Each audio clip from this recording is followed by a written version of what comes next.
Pastor Rissy, o amado líder chinês, 1836-1896. Acontecera o impossível, e toda a população se condoía de tal tragédia. O Sr. Rissy, cidadão respeitado por todos, tornara-se crente. Fazia 2 anos que um pregador da nova religião pregava na província de Shanxi. Enquanto se esperava que enredasse alguns dos mais ignorantes, ninguém imaginava que o Sr. Rissy, homem culto, de grande influência entre o povo e destacado adepto de Confúcio, seria o primeiro a ficar enfeitiçado pelos diabos estrangeiros. Não havia entre o povo quem odiasse tantos estrangeiros como o Sr. Rissy. Mas, de repente, eis que ele estava ligado em espírito ao missionário. Abandonara todos os ídolos. Dizia-se que os queimara. Deixara de adorar as tábuas ancestrais. Não havia mais o cheiro de incenso na sua casa. E o que era ainda mais estranho, o Sr. Rissy desistira de fumar ópio. Os velhos recordavam que Shanxi fora uma das províncias mais prósperas da China e contavam como fora introduzido o fumo estrangeiro, isto é, o ópio. O vício se tornara tão generalizado que todo o povo estava reduzido à maior pobreza. Nem mesmo os mais velhos se recordavam de alguém habituado a fumar ópio que, no decorrer dos anos, tivesse conseguido libertar-se do vício. Contudo, o erudito Rissy abandonara por completo seu aparelho de fumar e parecia não sentir a ânsia que sentem os que são privados da droga entorpecente. O tempo que outrora passara preparando e fumando o ópio, ele agora o empregava nas práticas, para eles estranhas, da nova religião. Dia e noite, o recém-convertido se aplicava ao estudo dos livros dos estrangeiros.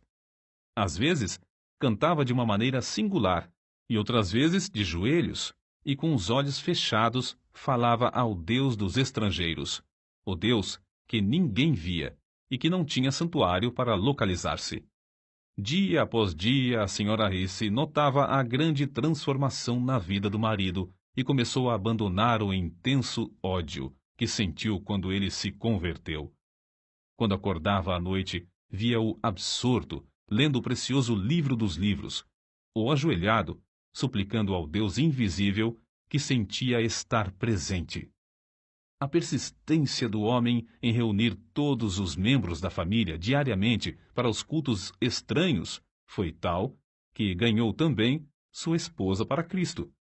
Para o crente Rissy, Satanás era o temível adversário que realmente é, sempre incansável e constantemente espreitando para derrubar e destruir os crentes. Contudo, para ele o poder de Cristo era igualmente real, e Rissy saía mais que vencedor em todas as dificuldades. Considerava a oração indispensável e, não muito depois de se converter, chegou a reconhecer o valor de jejuar para melhor orar. Foi então que aconteceu a coisa menos esperada. A própria natureza da Sra. Rissy parecia mudada. Ao converter-se, tornara-se profundamente alegre e recebia as lições das Escrituras avidamente. O marido esperava que breve ela se tornasse uma verdadeira companheira na obra de ganhar almas, mas, repentinamente, parecia pairar sobre ela uma nuvem do mal.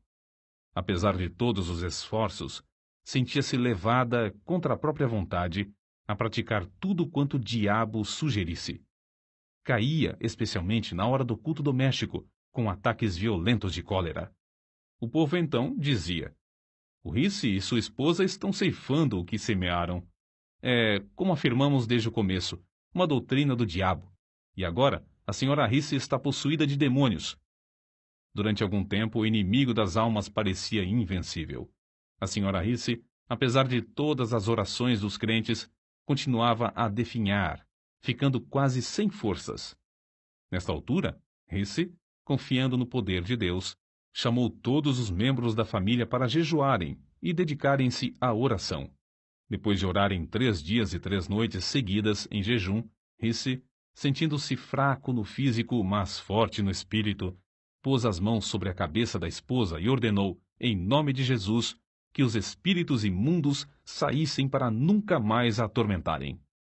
A cura da senhora Risse foi tão notável e completa que houve grande repercussão em toda a cidade. O povo reconhecera o poder dos demônios sobre o corpo e ali, diante dos olhos, estava agora a prova de um poder maior do que o do diabo. Mas foi o senhor Risse, mais que qualquer outra pessoa, que se aproveitou dessa sensacional maravilha. Esforçou-se desde então de uma maneira nova a proclamar o Evangelho e dedicou-se, com crescente fé em Cristo, a orar sob todas as circunstâncias. Assim, de uma maneira simples e natural, Risse confiava que o Senhor faria o que prometera em Marcos, capítulo 16, versículos 17 e 18. Estes sinais acompanharão aos que crerem. Em meu nome expulsarão demônios, falarão novas línguas, pegarão em serpentes, e se beberem alguma coisa mortífera, não lhes fará dano algum, e porão as mãos sobre os enfermos, e estes serão curados. Em resposta à oração desse humilde crente, o Senhor cooperava com ele e confirmava a palavra com sinais, como em Samaria, Lida e outros lugares aos tempos dos apóstolos. E, tal qual os tempos antigos, homens e mulheres, ao verem o poder de Deus, convertiam-se ao Senhor. Nunca antes houve alguém para contrariar a Satanás em toda a província de Shansi. Portanto, não é de admirar que ele estivesse enfurecido. Isso também foi como nos tempos antigos. A perseguição, entretanto, se tornou mais e mais severa, até que, por fim, o povo planejou, ao tempo de uma grande festa pagã, passar cordas por cima dos caibros nos templos idólatras e pendurar todos os crentes pelas mãos até que se retratassem e negassem a fé na religião dos estrangeiros. Ora, Risse era tão prático como espiritual e levou o caso ao conhecimento das autoridades. Era novato na fé e não conhecia bem trechos das Escrituras como estes: Não resistais ao mal, e minha é a vingança, eu recompensarei, diz o Senhor. Fez tão grande alvoroço perante o mandarim que este, para se ver livre do homem, mandou soldados para defenderem os crentes. A perseguição, por isso, fracassou. O povo, assombrado da religião dos estrangeiros, submeteu-se. E grandes multidões afluíram aos cultos. Contudo, Risse, com o passar do tempo, sentia-se descontente. Os crentes não se desenvolviam como ele esperava. As pequenas igrejas, apesar de todos os seus esforços para alimentá-las, não cresciam. E, com qualquer perturbação, grande número de crentes se desviava da fé. Entre os seus próprios escritos, há um relato que mostra como, nesse tempo, Risse viu seu erro e se deu à oração. Por causa das investidas de Satanás, dormimos, eu e minha esposa, durante o espaço de 3 anos, com a roupa que vestíamos de dia, a fim de melhor poder vigiar e orar. Às vezes, num lugar solitário, passávamos toda a noite orando, e o Espírito Santo descia sobre nós. Sempre cuidávamos de pensar, falar e nos comportar de modo a agradar ao Senhor, mas então reconhecíamos, como nunca, a nossa fraqueza, que de fato não éramos coisa alguma, e nos esforçávamos para saber a vontade de Deus. Não há talvez maior prova de verdadeira conversão do que a influência sobre o próximo.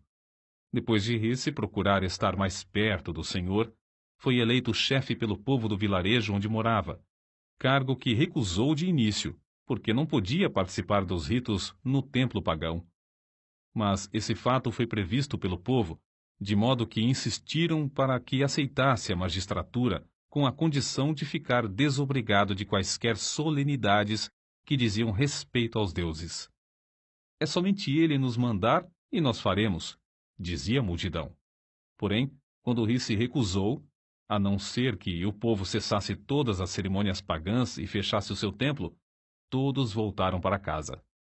Grande foi, pois, a surpresa quando, alguns dias depois, o povo voltou e concordou em fechar o templo. O erudito Risse era o único entre eles liberto do ópio e capacitado para chefiar o povo.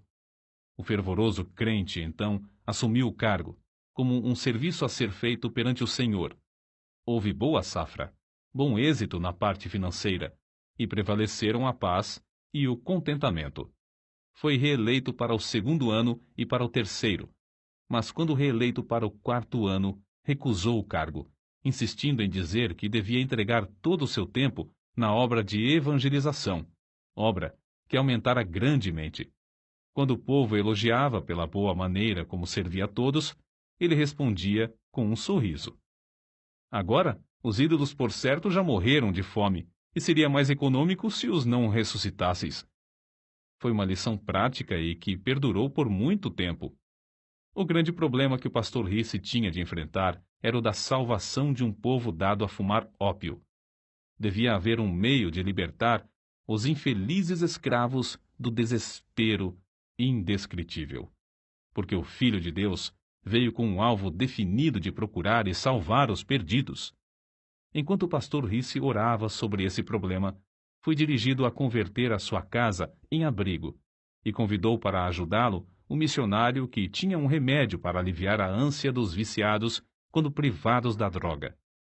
No início, somente 2 dos interessados tinham a coragem de experimentar o tratamento. Os outros frequentavam o abrigo, dia após dia, para verem o resultado. Por fim, um dos pacientes, agonizante de corpo e mente, acordou os outros à meia-noite. Em resposta às orações, o Senhor, que é o mesmo ontem, hoje e para sempre, o aliviou imediatamente. O gozo do homem que fora liberto era tanto que, um após outro dos mais interessados, solicitaram permissão para começar o tratamento imediatamente. Nessa altura, faltou-lhes o remédio importado que usavam para diminuir os sofrimentos dos enfermos. Acerca disso, assim escreveu o fervoroso Risse. Em oração e jejum permaneci perante o Senhor, rogando que me mostrasse quais os ingredientes necessários e me fortalecesse e ajudasse a preparar as pílulas para aliviar os que sofriam. Para distrair os pacientes e aproveitar o ensejo, o missionário ensinava-lhes hinos e passagens da Bíblia. Realizava cultos 2 vezes por dia e fazia os interessados repetir, hora após hora, trechos das Escrituras. Quando lhes faltava outro recurso, recorriam às pílulas preparadas pelo pastor Risse, as quais faziam o mesmo efeito do remédio importado. Contudo, o fiel Risse não confiava nas pílulas, nem as fabricava sem antes jejuar e orar. Costumava, ao fabricar as pílulas, passar o dia inteiro jejuando. Às vezes, de tarde, estando demasiadamente cansado para continuar de pé, saía para passar alguns minutos perante Deus. Senhor, é a tua obra, dá-me a tua força. Era o seu pedido, e sempre voltava renovado, como se tivesse comido e descansado. Um dos segredos do incrível êxito do pastor Risse na obra do abrigo era a audácia do seu amor para com os infelicitados cativos do vício do ópio. Amor que o levou a persistir e sacrificar tudo por eles. Quando caíam em alguma falta, ou mesmo tramavam para o derrubar, suportava tudo como somente o amor sabe suportar. Quanto mais o pastor Risse orava, tanto mais Deus aumentava a obra. E quanto mais crescia a obra, tanto mais ele sentia o anelo de orar.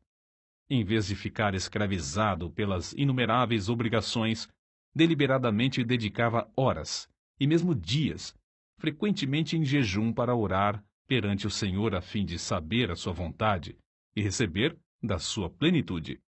Certo dia, quando assim orava, o Senhor o impressionou profundamente acerca do povo da cidade de Shaocheng, que vivia e morria sem saber o caminho da salvação. Mas como podia ele abrir outro abrigo em uma cidade da qual não conhecia os costumes? Como podia arranjar tempo? Porém, enquanto orava, o Senhor lhe disse: todo o poder me é dado. Mas como podia ir sem recursos? Não possuía dinheiro suficiente para pagar a passagem até aquela cidade. Persistiu em orar, e o Senhor continuou a aplainar as dificuldades. Dinheiro? Era de dinheiro que precisava para abrir os corações e ganhar almas? Se o Senhor chamava, não supriria ele todo o necessário? Os muros de Jericó não caíram rentes ao chão sem a intervenção de mãos humanas? Assim, ao findar o ano de 1884, 5 anos depois da sua conversão, o pastor Risse era o dirigente de uma obra que se estendia de Tengtsoen, ao sul de onde morava, até Shaocheng, 60 quilômetros para o norte. Havia então 8 abrigos e um bom número de congregações espalhadas entre eles. Mas o pastor Risse não podia conter-se. À distância de um dia de viagem, ainda mais ao norte, estava a grande cidade do Rochal. Constrangido pelo amor de Deus, suplicava ao Senhor que o usasse para iniciar uma obra ali. Todos os dias orava insistentemente por Rochal, no culto doméstico. Por fim, a senhora Risse não mais se conteve e perguntou: Já oramos durante tanto tempo. Será que agora não convém agir? Por certo, se tivéssemos dinheiro, respondeu seu marido. No dia seguinte, o pastor Risse, no culto doméstico, orou como de costume. Ao findar a reunião, a esposa, em vez de retirar-se, avançou e colocou um pacotinho sobre a mesa, dizendo: Acho que o Senhor já respondeu às nossas súplicas. Admirado e ignorando o que ela queria fazer com aquele gesto, tomou o pacote da mesa. Continha algo pesado, embrulhado em várias tiras de papel, e dentro do papel, um lenço. Ao abrir o lenço, encontrou os objetos mais prezados por uma senhora chinesa: anéis, pulseiras, brincos, grampos de ouro e de prata, objetos que lhe foram presenteados quando se casaram. Com os olhos cheios de lágrimas, ele olhou para a esposa e notou pela primeira vez a diferença na sua aparência, sem os enfeites usados pelas mulheres casadas. Não havia mais aliança no dedo e, em vez dos enfeites de prata nos cabelos, viam-se as tranças seguras por fios de barbante. Quando ele quis recusar a oferta, ela insistiu alegremente, dizendo: Não faz mal, posso dispensar essas coisas. Rochal deve ter o Evangelho. O pastor aceitou a oferta de sua esposa e sabia que ela representava profundo sacrifício.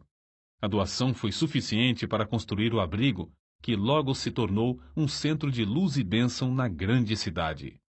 Depois de abrir o trabalho em Rochal, realizou-se uma convenção na qual foram batizados 70 dos novos convertidos.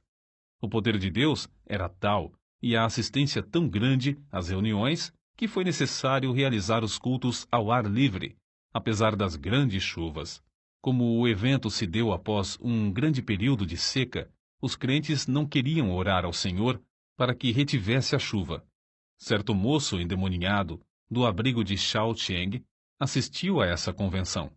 Quando o poder de Deus começou a cair no culto, ele se tornou violento, tentando destruir-se e ferir as pessoas que estavam em redor. Quando o pastor Risse se aproximou, o moço deixou de gritar e de lutar. E os homens que o seguravam disseram: Ele está bom. Agora está bom. O espírito já saiu. O pastor, contudo, não se enganou.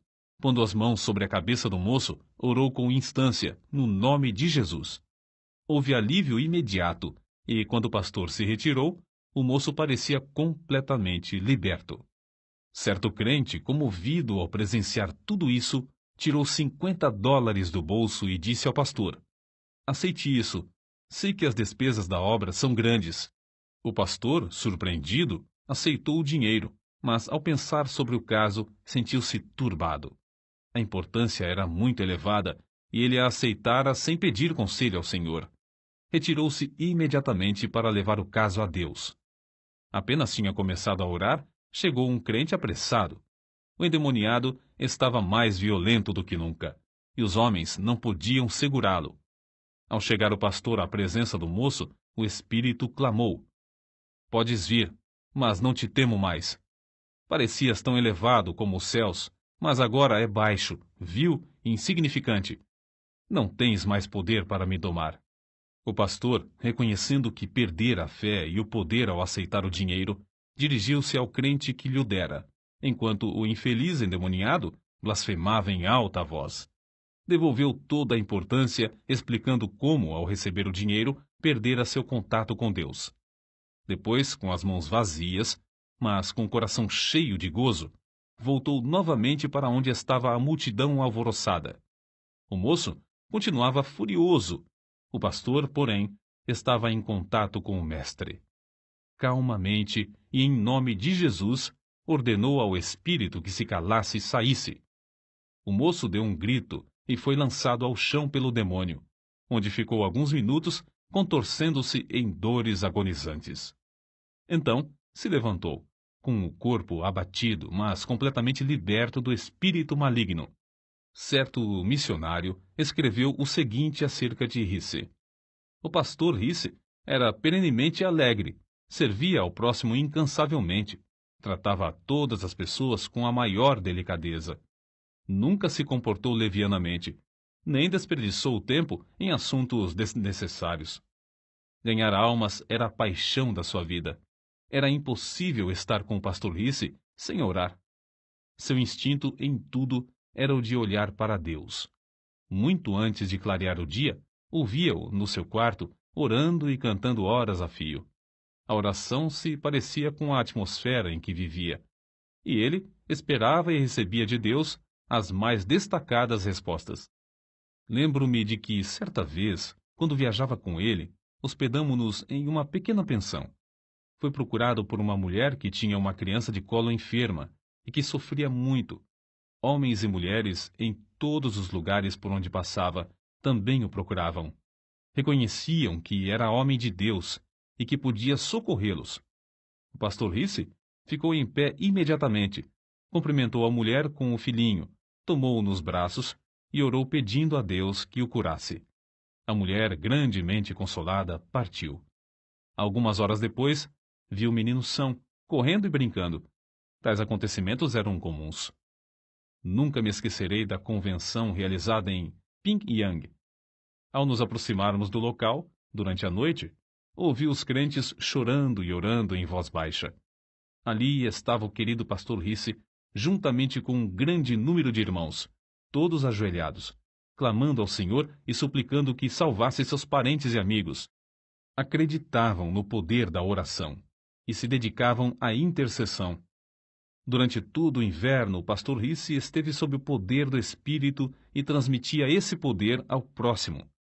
Quando encontravam um auxiliar passando por alguma prova, jejuava, orava e impunha-lhe as mãos.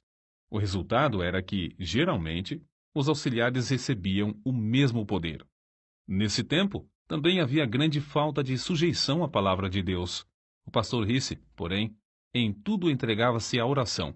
No decorrer dos anos, tornou-se poderoso em expor as Escrituras. A força e a resistência que Risse manifestava sob provações físicas e mentais eram extraordinárias.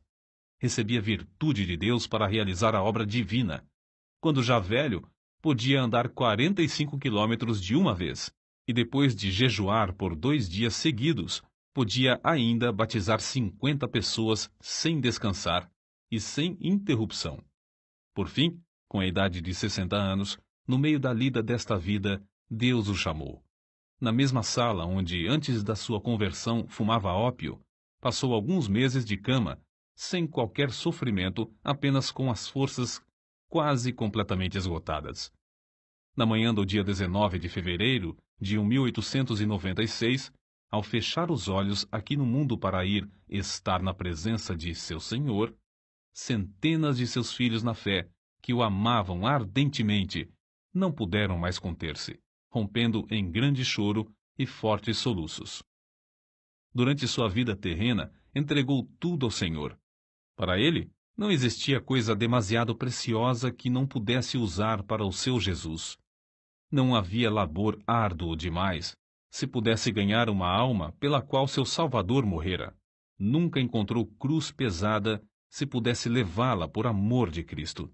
Jamais julgou o caminho difícil, tratando de seguir as pisadas de seu mestre. Assim, o fiel pastor Risse foi promovido para fazer serviço mais alto, mais sublime, para estar em mais íntima ligação com Jesus.